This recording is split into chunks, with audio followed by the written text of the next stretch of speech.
ومن أحسن قولا ممن دعا إلى الله وعمل صالحا وقال إنني من المسلمين.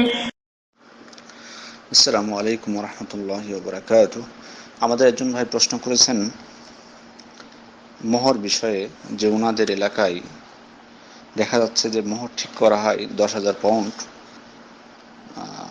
তারপরে 2,000 পাউন্ড হয়তো স্বর্ণ বাবদ কেটে নেওয়া হয়, বাকি থেকে 8,000 পাউন্ড এটা আদায় করা হয় না। এক্ষেত্রে শরীয়তের বিধান তিনি জানতে চেয়েছেন। এটা অত্যন্ত দুঃখজনক যে আমরা এই যে বিশাল অনেক পরিমাণ মোহর ঠিক করি এবং এটা দ্বারা কি নিজের প্রকাশ করি, মানে কি বলবো, এখানে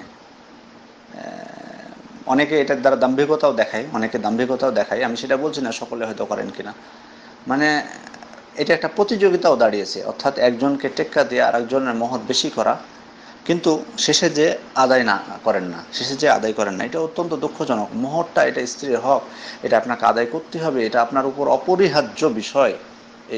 আর এটাকে নিয়ে এভাবে খেলা করা, শরীয়তের একটা বিধানকে নিয়ে, এটা একজন মুসলিমের জন্য অনুচিত। আমরা কি পবিত্র কোরআনে মহান আল্লাহ তাআলা কি বলেছে আমরা কি লক্ষ্য করব না? দেখুন তো, পবিত্র কোরআনে মহান আল্লাহ বলছেন ওয়া আতুন নিসা সাদুকাতিহিন্না নিহলা, অর্থাৎ তোমরা নারীদেরকে তাদের মোহর মনের সন্তোষের সাথে অর্থাৎ মানে হৃষ্ট মনে পরিশোধ করতে বলেছেন। মানে কারণ আগে জাহেলি যুগে আপনার স্ত্রীর মোহর পরিশোধ করার ক্ষেত্রে অনেক রকম তিক্ততার সৃষ্টি হতো। প্রথমত মোহর পরিশোধ করতে হলে মনে করা হতো যেন জরিমানার অর্থ যেন পরিশোধ করছে। এই অনাচার এবং এই অবিচারটা রোধ করার লক্ষ্যে কিন্তু মহান আল্লাহ তাআলা পবিত্র কোরআনে নিহলাতান শব্দটি ব্যবহার করেছেন, অর্থাৎ হৃষ্ট মনে সন্তোষের সাথে আদায় করতে বলা হয়েছে। কারণ অভিধানে নেহলা বলা হয় সে দানকে যা অত্যন্ত আন্তরিকতার সাথে প্রদান করা হয়। মধ্য কথা, আয়াতে বলে দেওয়া হয়েছে স্ত্রীর মোহর অবশ্যই পরিশোধ করতে হবে, এটা একটা বিশেষ ঋণ, এটা পরিশোধ করা অত্যন্ত জরুরি। যেমনটি অন্যান্য ওয়াজিব ঋণ যেমন সন্তুষ্ট চিত্তে পরিশোধ করা হয়, স্ত্রীর মোহরের ঋণও তেমনি হৃষ্ট চিত্তে সন্তুষ্ট মনে উদার মনে পরিশোধ করা আমাদের উপর কর্তব্য। মহান আল্লাহর এটি নির্দেশ। সুতরাং আজকে যদি আমরা এই মোহর আদায়ে শিথিলতা করি, গড়িমসি করি এবং এটাকে ভারী মনে করি, তাহলে এটা তো আমরা জাহেলি যুগের মতো হয়ে গেলাম। আপনাকে কে মোহর করতে বলেছে 10,000 পাউন্ড? কে আপনাকে করতে বলেছে 10 লাখ টাকা? কে আপনাকে বাধ্য করেছে 15 লাখ করতে? কে বাধ্য করলো আপনাকে? আপনার যতটুকু সাধ্যে কুলায় আপনি ততটুকু দিবেন। আপনি সবাইকে বলে দেওয়ার জন্য, অন্যদেরকে দেখানোর জন্য 10 লাখ টাকা করবেন, তারপর নির্লজ্জের মতো স্ত্রীর কাছে যে ক্ষমা চাইবেন। আপনি কি পুরুষ? আপনার কোনো মূল্য নেই, আপনার কোনো মর্যাদা নেই, আপনি নির্লজ্জের মতো আপনার স্ত্রীর কাছে যে ক্ষমা চাবেন। আপনি যা পারবেন বুক ফুলিয়ে প্রদান করুন। আপনি নির্লজ্জের মতো ক্ষমা কেন চাবেন? আপনি সন্তুষ্ট চিত্তে যেটুকু আপনার সামর্থ্য আছে সন্তুষ্ট চিত্তে স্ত্রীকে প্রদান করবেন। এভাবে ভারী মনে করা এবং ক্ষমা চাওয়া, এটা কোন ধরনের নীতি?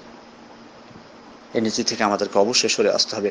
আজকে আমাদের সমাজে এগুলো চালু হয়েছে, আমাদেরকে এগুলো থেকে বের হয়ে আসতে হবে। সবাইকে আমি অনুরোধ করব, এগুলো আপনারা যারা বিয়ে করে ফেলেছেন তাদের ব্যাপার আলাদা, আপনারা আপনাদের ভাই বোনের বিয়ে দিতে যে, আপনাদের ভাইদের বিয়ে দিতে যে, আপনাদের ছেলেদের বিয়ে দিতে যে, এই জিনিসটি কখনোই করবেন না। এটা থেকে আমাদেরকে দূরে থাকতে হবে।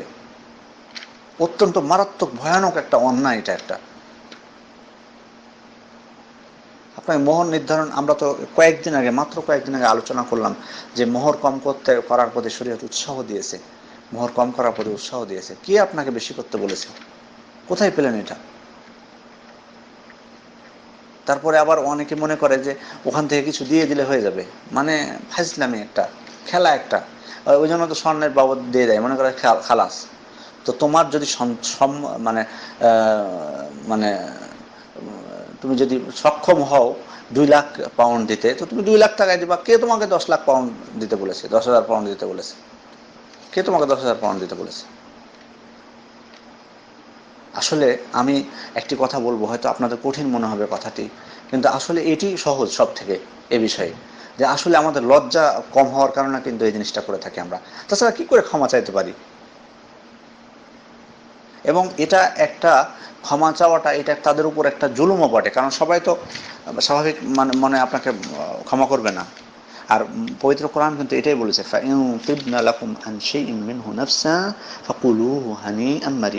অতঃপর সন্তুষ্ট চিত্তে তারা মোহরের কিছু অংশ যদি ছেড়ে দেয়, তাহলে তোমরা তা স্বাচ্ছন্দ্যে ভোগ করতে পারো।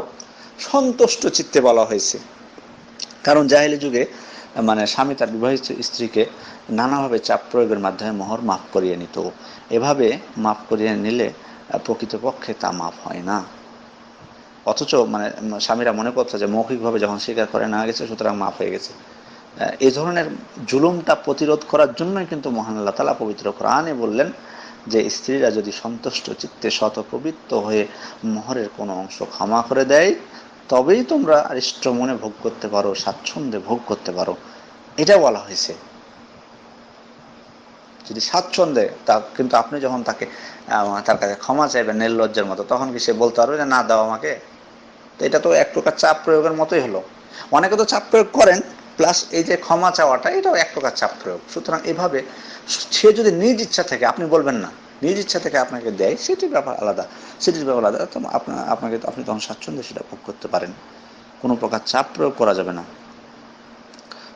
সুতরাং তারা যদি কোনো খুশি মনে মোহরের অংশবিশেষ ফিরিয়ে দেয়, কিংবা পুরোপুরি ভাবে বুঝে নিয়ে কোনো অংশ আপনাদেরকে দিয়ে দেয়, তবেই কেবল সেটা বৈধ হবে। এই ধরনের বহু নির্যাতনমূলক পন্থা জাহেলি যুগে প্রচলিত ছিল।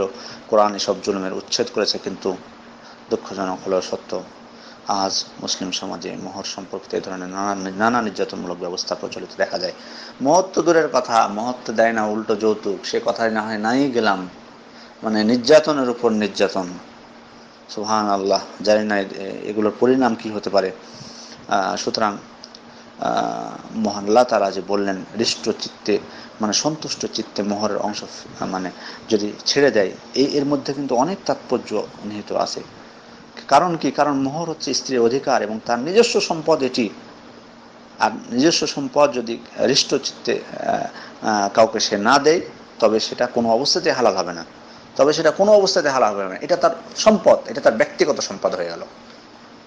এই ব্যক্তিগত সম্পদ যদি আপনাকে সে হৃষ্ট চিত্তে, সন্তুষ্ট চিত্তে না দেয়, এটা আপনার জন্য হালাল হবে না। কারণ রাসূল সাল্লাল্লাহু আলাইহি ওয়াসাল্লাম বলছেন, কারো পক্ষে অন্য সম্পদ তার আন্তরিক তুষ্টি ব্যতীত গ্রহণ করা হালাল হবে না। এটি মুসনাদ আহমদের হাদিস। সুতরাং আমাদের উচিত এই নোংরামি থেকে দূরে থেকে নিজ স্ত্রীকে তার হক প্রদান করা, মোহর প্রদান করা। আল্লাহ আমাদেরকে সে তৌফিক দান করুন, আমিন। আসসালামু আলাইকুম ওয়া রাহমাতুল্লাহি ওয়া বারাকাতুহু।